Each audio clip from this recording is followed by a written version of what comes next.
व्रत का सबसे पहला नियम, एकादशी व्रत का सबसे पहला नियम है कि आप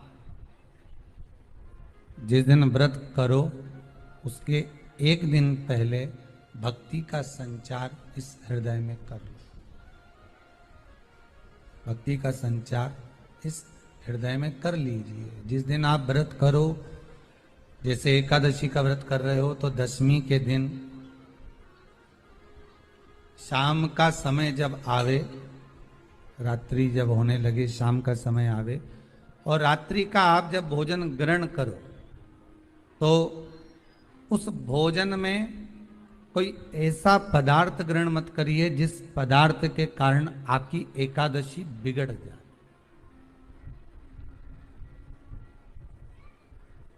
एकादशी का दूसरा नियम बहुत ध्यान से सुनिएगा।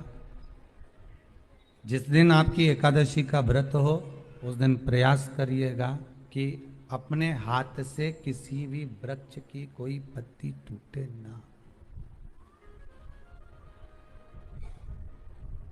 अपने हाथ से किसी भी वृक्ष की, पौधे की, किसी भी वृक्ष की पत्ती अपने हाथ से ना टूटे।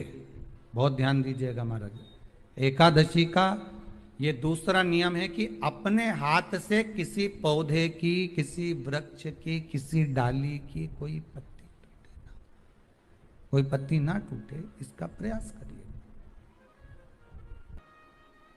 यहां पर तीसरे नंबर का जो, चौथे नंबर का जो उपाय बताया है, उपवास करने का जो नियम बताया, उसमें वर्णन किया एकादशी के दिन अगर आपका व्रत है तो आप भूलवश भी डब्बे में रखी हुई रोटी गाय को ना देते हुए कुछ थोड़ा सा फल, फलहार, कोई केला, कोई सेब, जो आप खाते हो, अंगूर, पपीता, जो आप ग्रहण कर रहे हो, उसका थोड़ा सा भाग आप गाय को प्रदान करो।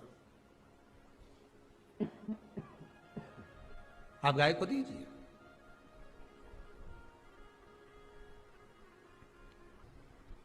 रोटी ही दी है, डब्बे में से निकाल के ले गई, गाय आई है, रोटी देना, देव मना नहीं।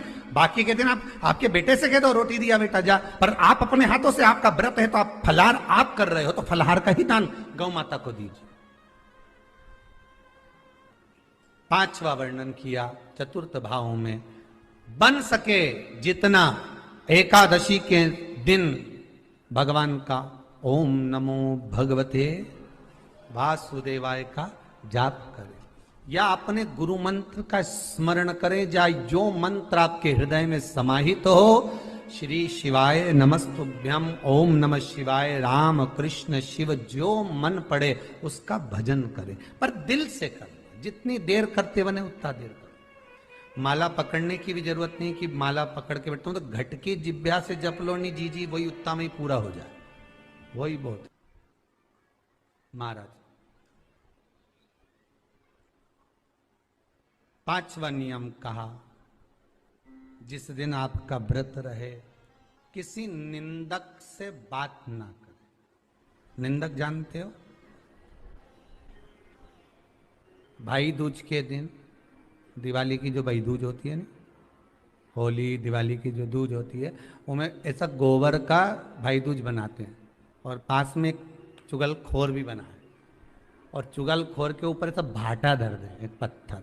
अब तुम्हारे उधर रखे कि नहीं रखे हमें नहीं मालूम रहे हो, जितने आस्था पे सुन रहे हो, पर हमारे इधर तो ऐसा रहता है, गोबर का भाई बहन बनाए और उसकी पूजन करे, उसके पास में एक गोबर का चुगल चोर भी बनाए, उसके ऊपर भाटा धर। कथा वर्णन कर रही है, निंदक से बात ना करें।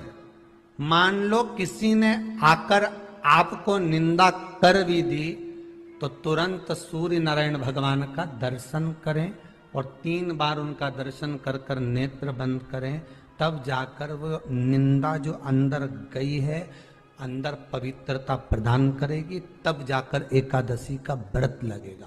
पहले तो प्रयास करो, अगर जो निंदा करने आता है ना तो उसको उस दिन एकादशी वाले दिन दरवाजे पे लिख दो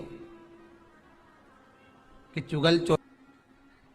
फिर कहा जीव की हत्या ना करे। अगला नियम है, अपने द्वारा जीव की हत्या ना हो, प्रयास करना किसी को कष्ट ना दिया। 18 नियम में से एक नियम और, प्रयास करिएगा एकादशी जब भी करें तो द्वादशी से जुड़ी हुई करें, दसवीं से जुड़ी हुई एकादशी कम करें। जो वैष्णवों की एकादशी कौन सी होती है? जो एकादशी द्वादशी से जुड़ी हो, दसवीं से नहीं। दसवीं से जुड़ी हुई एकादशी व्रत कहलाती है और द्वादशी से जुड़ी हुई एकादशी पुण्य फल प्रदान कर कर वैष्णवों को भगवान के चरण में छोड़ आती है। इसलिए एकादशी द्वादशी से जुड़ी हुई होना चाहिए। वैष्णव एकादशी। फिर अगला वर्णन किया गया। महाराज शास्त्र कहता है, अगला वर्णन जो किया गया उसमें बताया, प्रयास करें जिस दिन एकादशी हो उस दिन घर में बुआरी झाड़ू आदि जो लगती है वो दूसरा लगा ले। क्यों?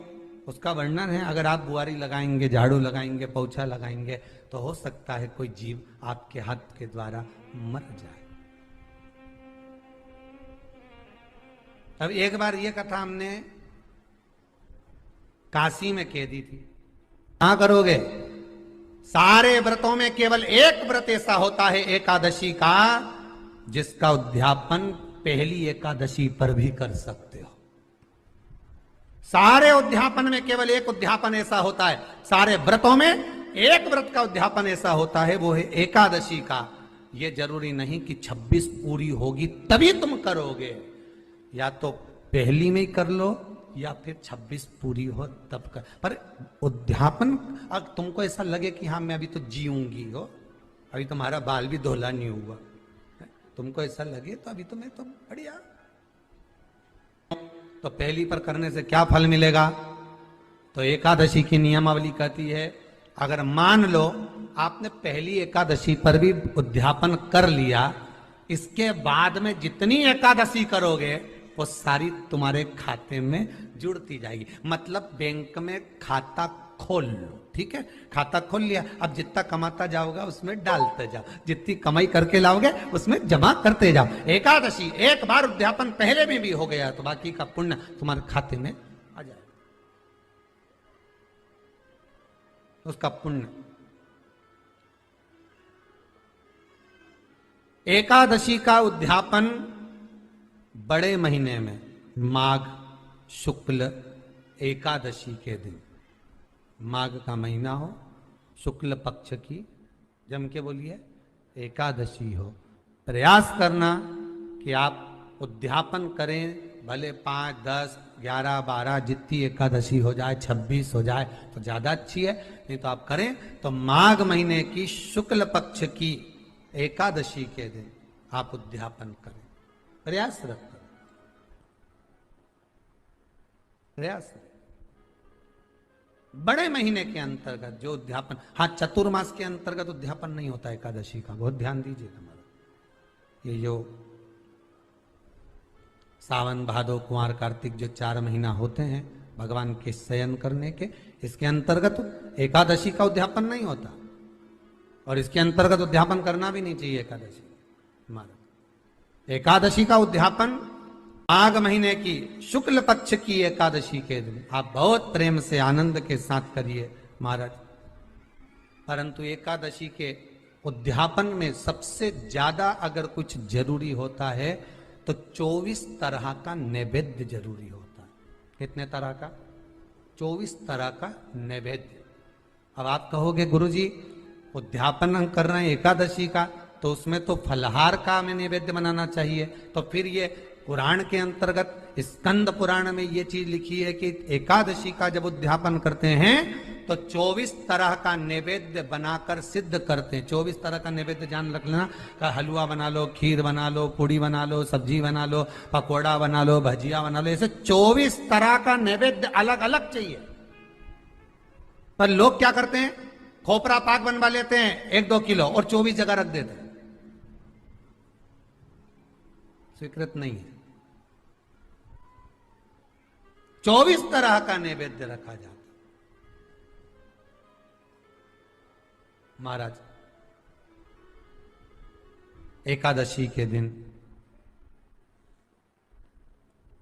भगवान का पूजन का पूरी तैयारी कर कर मंडल आदि बनवाकर विद्वान ब्राह्मण को बुलाकर कर्मकांडी ब्राह्मण को बुलाकर जो भगवत सेवा में एकादशी का उद्यापन कराए उन ब्राह्मण के चरणों को नमन कर कर प्रणाम कर कर एकादशी का पूजन करवाइए और उस मंडल की पूजन कराकर हवन द्वादशी को कराइए। एकादशी को हवन नहीं, एकादशी के उद्यापन का जो हवन होता है वो द्वादशी को। एकांत में रखा हुआ शिवलिंग, एकांत में रखे हुए शिव जी की पूजन 3 चीजें देती है। पहला, हमारी उम्र बढ़ाती है। दूसरा, बड़ी बीमारी शरीर में एकांत का शिवलिंग कभी नहीं आने देता। और तीसरा, हमारे जीवन में कभी वैभव की, सत्ता की और लक्ष्मी की कमी नहीं आने देता। ये एकांतेश्वर।